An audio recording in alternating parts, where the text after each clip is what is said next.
আমরা একটি অপহরণ এবং অপহরণ পরবর্তী একটি খুনের রহস্য উদ্ঘাটন করেছি এবং এই ঘটনার সাথে জড়িত 4 জনকে আমরা গ্রেপ্তার করতে সক্ষম হয়েছি।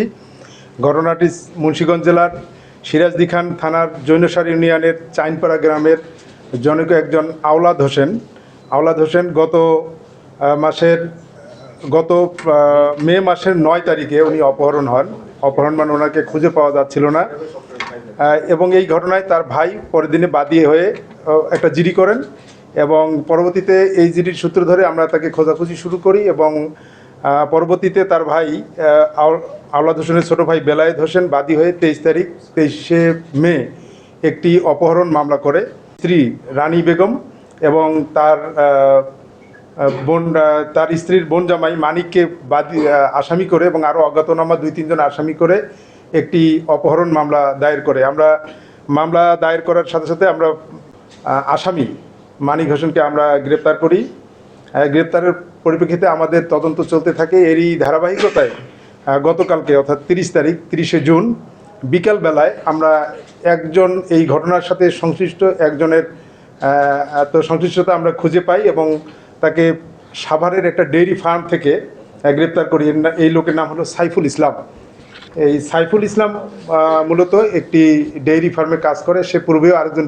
এবং সাইফুলের দেওয়া তথ্য মতে আমরা গভীর রাতে আরও 2 জনকে আমরা গ্রেপ্তার করি এই ঘটনার সাথে সংশ্লিষ্ট। একজনের নাম হলো রিপন এবং আরেকজনের নাম বিন আমিন। এই ঘটনায় মোট 4 জনকে গ্রেপ্তার করা হয়েছে। আওলাদ হোসেন পুনরায় বিয়ে করে রানী বেগম নামে একজনকে। এই রানী বেগমের বয়স আনুমানিক 35 বছরের মতো।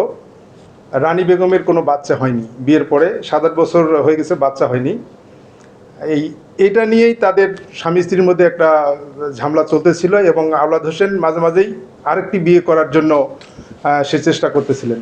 আওলাদ হোসেনের একটা আর্থিক লেনদেন রয়েছে, অনেক টাকা উনি ধার নিয়েছেন আওলাদ হোসেনের কাছ থেকে মানিক, এবং ধারের কিছু টাকা মানিক তার আরেকজন ঘনিষ্ঠ বন্ধুর মতোই বোরহান তার গরুর ফার্মে এইটা ইনভেস্ট করেছেন। এই রানী বেগমের সাথে মানিকের তার বোন জামাইয়ের একটা অবৈধ সম্পর্ক আছে মর্মে আমরা জানতে পেরেছি।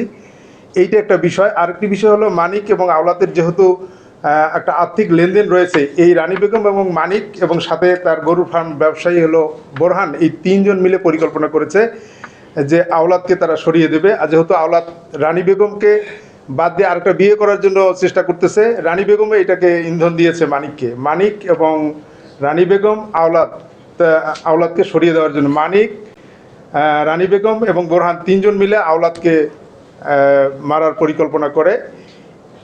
ওই গরুর ফার্মের যে রান্নাঘর আছে, এই রান্নাঘরে আপনার ছবিতে দেখতে পাচ্ছেন, রান্নাঘরে 10 ফিট মাটির নিচে এই ভিকটিম আওলাদ হোসেনকে পুঁতে রাখে। আমরা এই ঘটনার পুরো রহস্যটা আমরা উদ্ঘাটন করতে পেরেছি। মূলত এটি 3 জনের একটা পরিকল্পনার ফসল। তার স্ত্রী তার রানী বেগম, দ্বিতীয় স্ত্রী, এই রানী বেগমের আপন বোনজামাই মানিক এবং মানিকের আরেকজন বন্ধু বোরহান, এই 3 জন মিলে এই ঘটনাটি ঘটিয়েছে। ঘটনার পেছনে রানী বেগমের যেমন